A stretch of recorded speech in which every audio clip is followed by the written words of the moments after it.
Hello student, आज हम आपको दिखलाएंगे न्यूटन्स मेथड। याद करो, इसके पहले रूट्स निकालने के लिए हमने बाइसेक्शंस मेथड्स बतलाया था। आज न्यूटन्स मेथड्स के द्वारा कैसे निकलता है उस चीज़ को हम लोग देखते हैं। इसका ज्योमेट्री समझना बहुत ज़रूरी है। मान लो ये कोई कर्व है, ब्लू लाइंस के द्वारा वो एक्स एक्सिस को आर पॉइंट पर कट करता है, मतलब उस इक्वेशंस का, उस फंक्शंस का रियल सॉल्यूशन हुआ x equals to r. But ये हमें मालूम नहीं है, तो हम पहले x1 को एज्यूम करेंगे।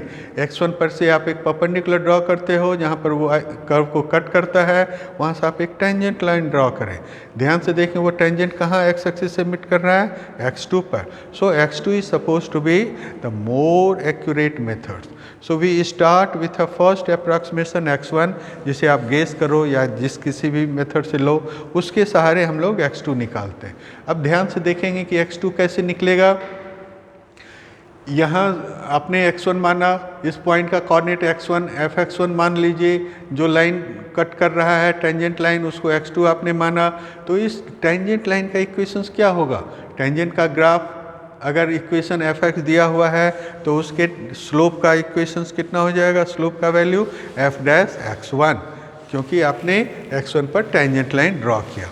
इसी से हम लोग यूज़ करेंगे और इक्वेशंस, हमारा equation of the tangent line हो गया y minus y1 equals to m गुने x माइनस x1। m की जगह पर आपका f डैश x1 है।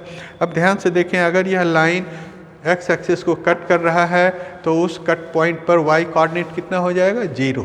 इसी प्रॉपर्टीज़ को यूज़ कीजिए तो इसका इक्वेशन हो गया इतना। इसी को आप सॉल्व करते हैं तो आपको x2 बराबर मिल गया। So x2 equals to x1 minus this बटे दिस। यहाँ पर ध्यान देने वाली बात है कि f डैश x1 0 नहीं होना चाहिए।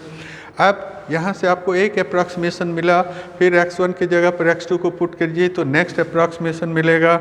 इसी को आप बार बार यूज़ करें तो हमारा न्यूटन्स के अनुसार एक अप्रॉक्सीमेशन x2, फिर वहाँ पर परपेंडिकुलर ड्रॉ किया, जो कट किया तो x3, फिर यहाँ से जाएगा x3। आप विजुलाइज कर सकते हो कि अगर बार बार करते हैं तो वह रियल सॉल्यूशन r के नज़दीक आ जाता है। यही है न्यूटन्स मेथड। इसी को हम लोग न्यूटन रैप्सन मेथड्स भी कहते हैं। Thank you.